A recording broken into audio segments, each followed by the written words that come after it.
जय श्री कृष्णा प्यारे भक्तों, राधे राधे। कैसे हैं आप सब? कान्हा जी की कृपा से आप सब अच्छे होंगे। तो भक्तों, आज हम सुनेंगे भक्त और भगवान का ये सच्चा प्रसंग, ये सत्य घटना। कैसे गोपाल जी ने अपने भक्त की रक्षा की और कैसे अपने भक्त के पक्ष में उन्होंने गवाही दी। ये एक बहुत ही सुंदर और सच्ची घटना है। तो अब सुनते हैं इस सत्य घटना को।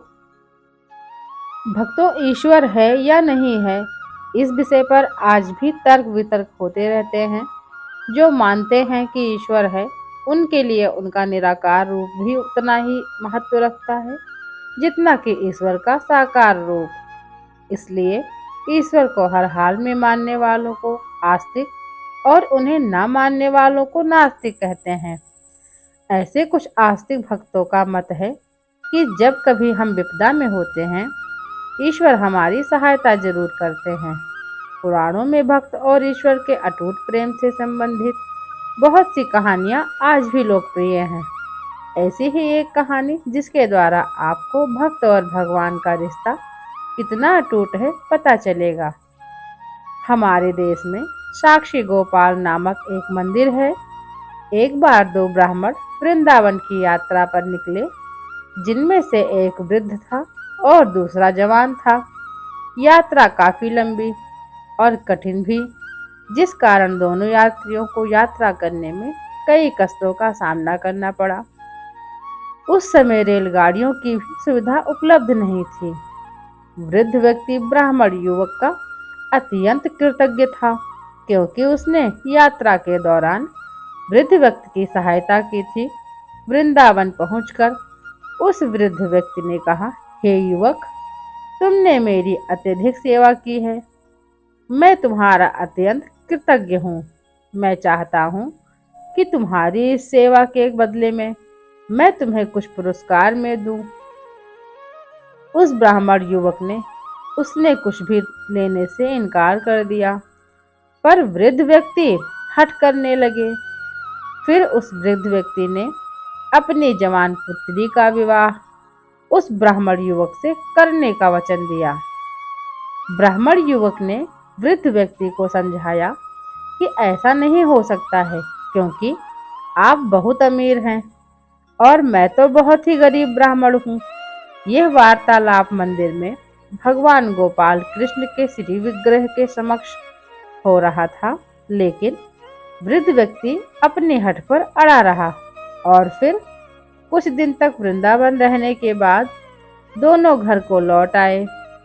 वृद्ध व्यक्ति ने सारी बातें घर पर आकर बताई कि उसने अपनी बेटी का विवाह एक ब्राह्मण से तय कर दिया है, पर पत्नी को यह सब मंजूर नहीं था।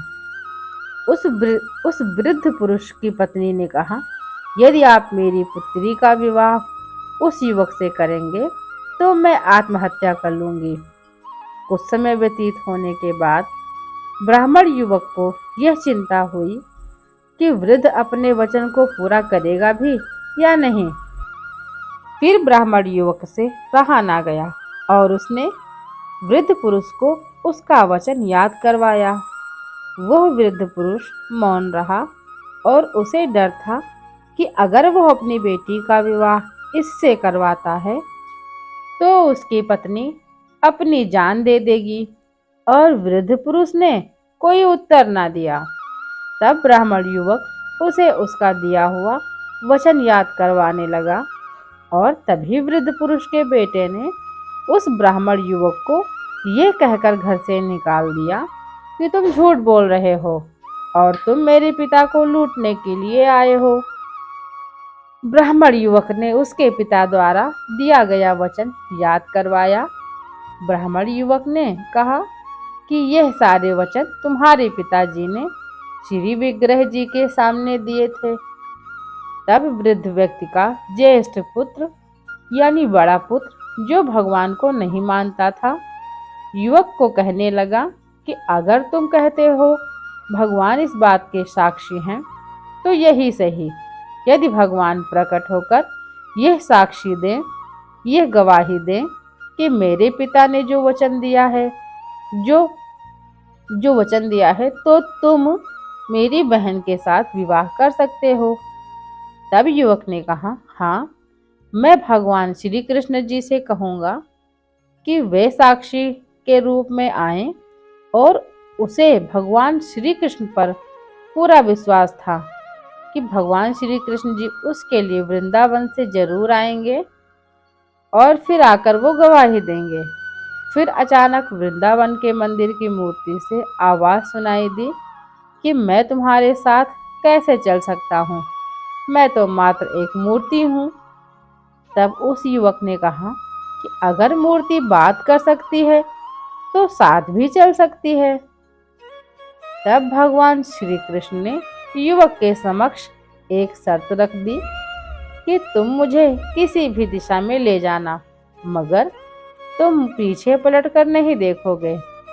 तुम सिर्फ मेरे नूपुरों की धुन यानी कि मेरे घुंघरुओं की आवाज से ये जान सकोगे कि मैं तुम्हारे पीछे आ रहा हूँ। युवक ने उनकी बात मान ली और अपनी सहमति जताते हुए उन्होंने कहा कि ठीक है, जैसा आप उचित समझें। और वो वृंदावन से चल पड़े और जिस नगर में जाना था वहां पहुंचने के बाद युवक को नूपुरों की यानी घुंघरुओं की ध्वनि आना बंद हो गई और युवक ने धैर्य न धारण कर सकने के कारण पीछे मुड़कर देख लिया और मूर्ति वहीं पर स्थिर खड़ी थी। अब मूर्ति आगे नहीं चल सकती थी क्योंकि युवक ने पीछे मुड़कर जो देख लिया था। वो युवक दौड़कर नगर पहुंचा और सब लोगों को इकट्ठा करके कहने लगा कि देखो देखो, भगवान श्री कृष्ण जी साक्षी यानी गवाही के रूप में आए हैं। और लोग स्तंभित होकर आश्चर्यचकित होकर देखने लगे, इतनी बड़ी मूर्ति इतनी दूरी से चलकर आई है। उन्होंने श्री विग्रह के सम्मान में उस स्थल पर एक मंदिर बनवा दिया और आज भी लोग इस मंदिर को साक्षी गोपाल की पूजा करते हैं और इस मंदिर को साक्षी गोपाल के मंदिर से जानते हैं। प्यारे भक्तों, आपको ये भक्त और भगवान की सच्ची घटना कैसी लगी, हमें कमेंट बॉक्स में ज़रूर बताएं। वीडियो अच्छी लगी तो वीडियो को लाइक करें, चैनल पर नए हैं तो चैनल को सब्सक्राइब करें, फ्रेंड्स और फैमिली के साथ शेयर करना बिल्कुल ना भूलें। मिलते हैं एक नई वीडियो में, तब तक अपना ख्याल रखें। कान्हा जी की कृपा आप सभी भक्तों पर सदैव बनी रहे। जय श्री कृष्णा, राधे राधे।